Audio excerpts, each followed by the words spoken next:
Welcome to The Explainer, where we break down big ideas. So, what does it really mean to be saved? Is it a single moment where everything just flips, a one-time decision, or is it something else entirely?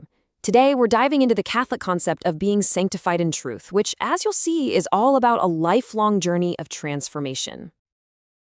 That very question gets to the heart of some profound differences within Christian thought. It really offers two completely different maps for how a person is made right with God. So let's unpack them. So you've got these two big ideas.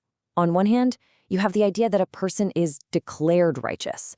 It's an external thing, a legal status. But on the other hand, you have the idea that a person is actually made righteous, that it's a real internal transformation. Let's start with that first map.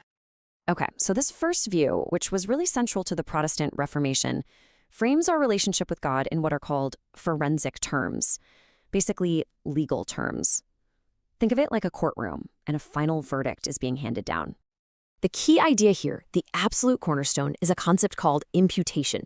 Now, what this means is that the moment a person has faith, the perfect, flawless righteousness of Christ is legally credited to their spiritual bank account. It's often called an alien righteousness because, well, it's not ours, it's Christ's righteousness, covering us. And this image right here, wow, it's a powerful one. It really drives the point home.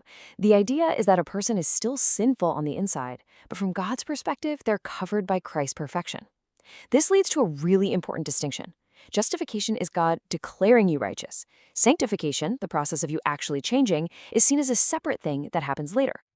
But what if the map is completely different? Let's now turn to that second map, which paints a fundamentally different picture of what's going on. Right off the bat, in the Catholic view, salvation is not a one-and-done deal. It's not that single moment in a courtroom where the gavel falls and that's the end of the story. Instead, it's understood as a journey, a really long one, in fact. It's often described as a spiritual exodus, a walk from the slavery of sin all the way to the freedom and holiness of the Promised Land. So in this framework, you can see that justification and sanctification aren't really separate events at all. They're woven together. They are part of one single, unified process of real internal transformation. This is the very heart of what it means to be sanctified in truth. This is huge because it's not about being covered by righteousness. The idea here is a real change in man's being. The Holy Spirit is believed to actually infuse grace into a person's soul, literally remolding their character from the inside out into the image of Christ.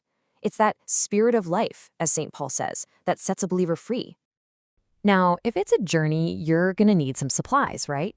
Some milestones to mark the way. In Catholic life, this sustenance, this support, comes through what's called sacramental grace. The journey kicks off at baptism. This is seen as a kind of crossing of the Red Sea, where the power of original sin is broken. Then, you're nourished along the way by the Eucharist, supernatural food and drink for the long trek through the wilderness of life. And because we all stumble, the sacrament of reconciliation is there, like a fountain of mercy, to help you get straightened up, back on your feet, and keep going. So you might be thinking, okay, where does obedience fit in? Does this mean you have to earn your salvation? Well, this is where the obedience of faith comes in, and this patient-doctor analogy explains it perfectly. Of course, our cooperation is needed. You have to listen to the doctor and take the medicine. But the healing itself, the grace, that's always a pure gift from God, the divine physician. It's not something we ever earn. And this really gets to the heart of it. When you put it all together, what you get is this picture of a dynamic, real transformation that lasts for your entire life. It's a constant process of becoming more and more like Christ. It all builds into what you might call a spiritual DNA. You have these three strands that are inseparable: faith, obedience, and love. Faith is trusting the doctor. Obedience is cooperating with his grace-filled instructions. And love, well, love is the energy that drives the whole thing. It's faith working itself out through love, with the goal being the perfection of sanctity. And that leaves us with a final, really provocative thought. These two maps, they don't just show different paths to the same exact destination.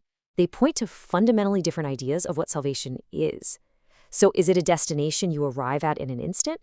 Or is it the road you travel until your very last breath? What do you think?